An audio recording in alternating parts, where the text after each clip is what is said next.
2024ல release ஆன "Abraham Ozler" படத்த பத்தி தான் திரை விமர்சனம் பார்க்க போறோம். வாங்க வீடியோக்குள்ள போலாம்.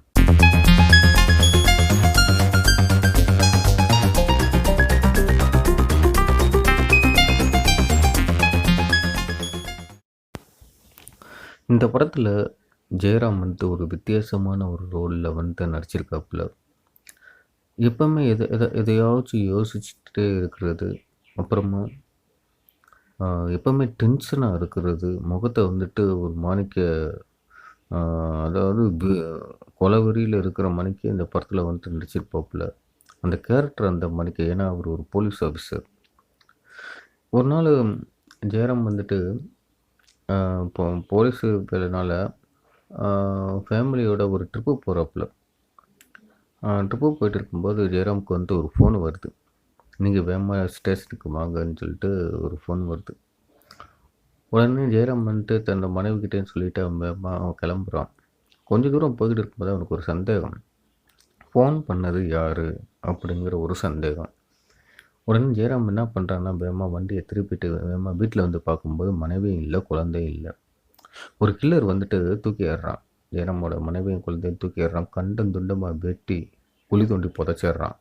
ஆனால் அந்த கில்லரை கண்டுபிடிச்சிடுறாங்க. போலீஸ் ஆஃபீஸர்லாம் கண்டுபிடிச்சிடுறாங்க.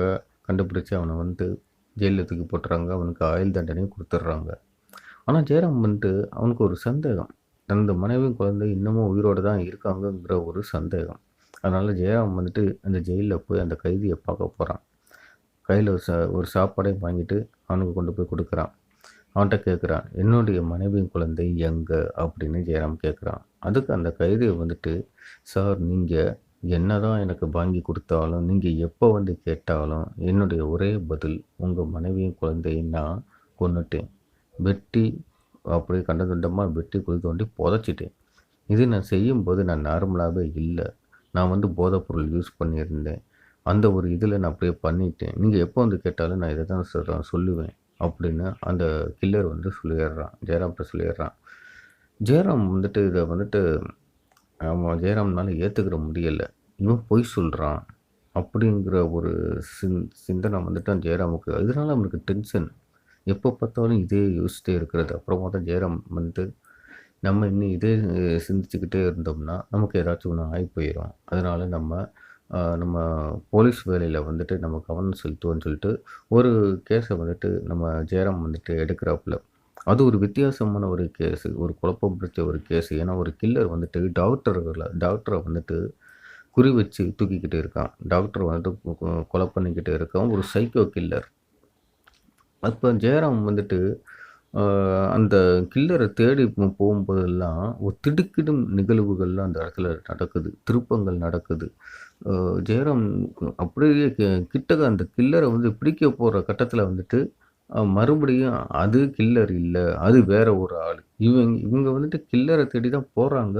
லாஸ்ட்டாக அந்த க்ளூ எல்லாமே கண்டுபிடிச்சி அந்த கில்லர்கிட்ட நெருங்கி வரும்போது பார்த்தா அது கில்லர் கிடையாது, வேற ஒரு ஆள். இந்த மாதிரிக்கே தான் நடந்துக்கிட்டே இருக்குது. லாஸ்ட்டாக என்ன நடக்குதுன்னா, ஜெயராம் ஒரு ஆஃபீஸர்கிட்ட சொல்கிறான், நம்ம கில்லரை தப்பான ஆளை நம்ம தேடி போய்கிட்டு இருக்கோம்.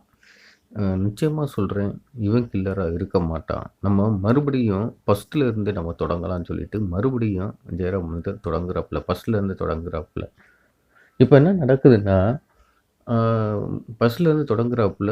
அப்போ ஜெயராம் கரெக்டாக ஒரு ஸ்டெப்பையும் கவனமாக எடுத்து வைக்கிறாப்புல. கில்லர் இந்த இந்த வழியில தான் போயிருக்கான். கில்லருடைய இது என்ன எல்லாமே அப்படியே ஒரு ஸ்டெப்பாக கவனமாக ஜெயராம் அதை அந்த அந்த கில்லரை பற்றி தேட ஆரம்பிக்கிறாப்புல. இப்போ என்ன நடக்குதுன்னா, லாஸ்ட்டாக ஜெயராம் கண்டுபிடிச்சிடுறாப்புல. அந்த கில்லர் அந்த கில்லர் யாருங்கிறத அதாவது தெரிஞ்ச உடனே நானே ஷாக் ஆகிட்டேன். ஏன்னா, அந்த கில்லர் மம்மூட்டி. இந்த படத்தில் மம்மூட்டி இருக்கிறாருன்னு எனக்கு முதல்ல அந்த படம் பார்க்கும்போது எனக்கு தெரியவே இல்லை. ஏன்னா, இந்த படத்தில் சஸ்பென்ஸாகவே வச்சுருந்தாங்க. அந்த மம்மூட்டி தான் இந்த படத்தில் இந்த மணிக்கு ஒரு கொலவெறி பிடிச்ச கில்லருங்கிறது இந்த சஸ்பென்ஸாகவே இந்த படத்தில் வச்சுருந்தாங்க. ஏன்னா, இந்த படம் நான் பார்க்க போகும்போது போஸ்டரில் கூட மம்மூட்டியோட ஃபோட்டோ இல்லை. ஏன்னா, அந்த அளவுக்கு அவங்க வந்து சஸ்பென்ஸா வச்சிருந்தாங்க. நானும் இந்த படத்த பார்க்கும்போது மிரண்டு போயிட்டேன். அட பாவி!